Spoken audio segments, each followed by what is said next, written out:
Hello everyone. We'll be looking forward with the next terminology, that is the gig economy.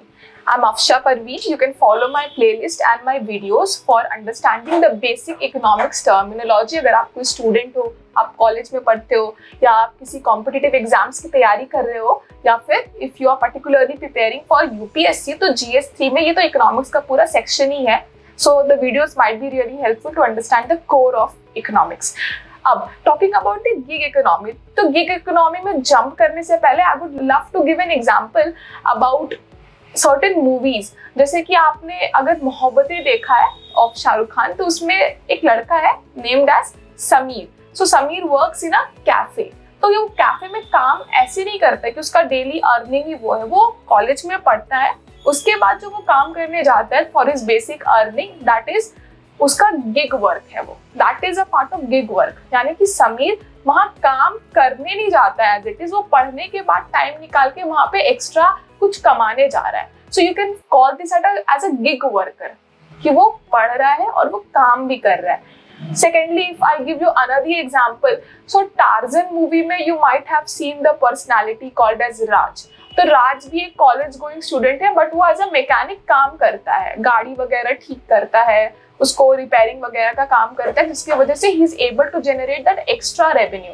या आजकल के date में if I give you the very modern example, तो आप अगर फ्लिपकार्ट से कुछ ऑर्डर कर रहे हैं तो वो आपके पास कैसे आ रहा है, कोई सेलर उसे दे रहा है and that person is actually coming and giving you at your house place. So वो क्या है, that is also gig worker. या आप जोमेटो से कुछ ऑर्डर कर रहे हो, सो खाना आपके पास उड़ के नहीं आ रहा है, देयर इज अ पर्सन जो ले करके उसे आ रहे हैं. So all these examples reflect about the gig economy.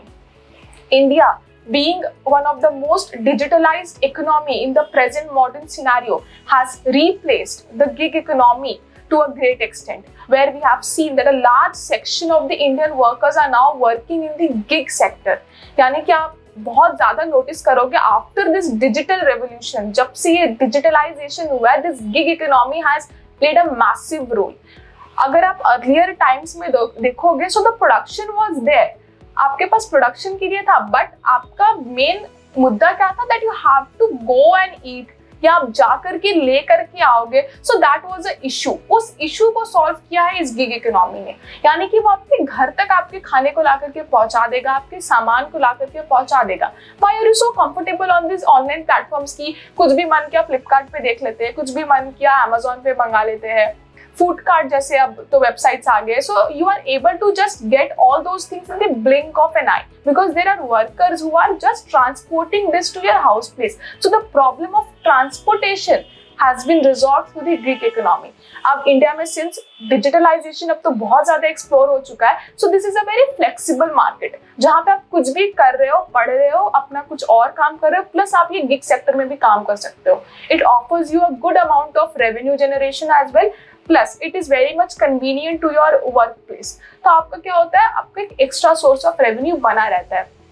But the very problem with the gig economy lies in the fact कि उनको कोई security नहीं है. Now this is not something very permanent. यानी कि ये बहुत टेम्पररी चीज है, आप हमेशा के लिए वहां नहीं रह सकते हो. This is not a contract based work कि आपको इतना टाइम के लिए रखा गया है या आप इतने टाइम के लिए कंपनी के मेंबर बन गए, ऐसा कुछ नहीं होता है. This is just a normal formal basis पे कुछ एप्लीकेशन वगैरह के थ्रू दिस इज एनरोल्ड, और ये गिग इकोनॉमी इस तरह काम करता है. So the very issue of the gig economy plays in the fact कि ये कहीं ना कहीं सिक्योरिटी नहीं देता है.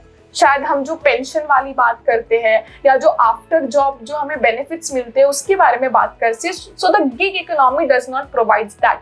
This is one of the major concern related to the gig sector, जहाँ पे लोग काम तो कर रहे हैं with all the dedication, but they are unable to reap those benefits जो शायद उन्हें कहीं और मिल सकता है.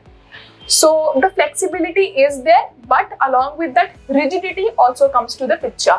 So I hope I was able to tell you कि what is the gig sector of the Indian economy और किस तरह this sector has played a massive role and explored the Indian economy to a great extent. I'll see you in the next terminology. If you have any query, confusion related to the terminology, you can tell me in the comment section. I'll be more than happy to reply you over there. See you guys. Thank you so much.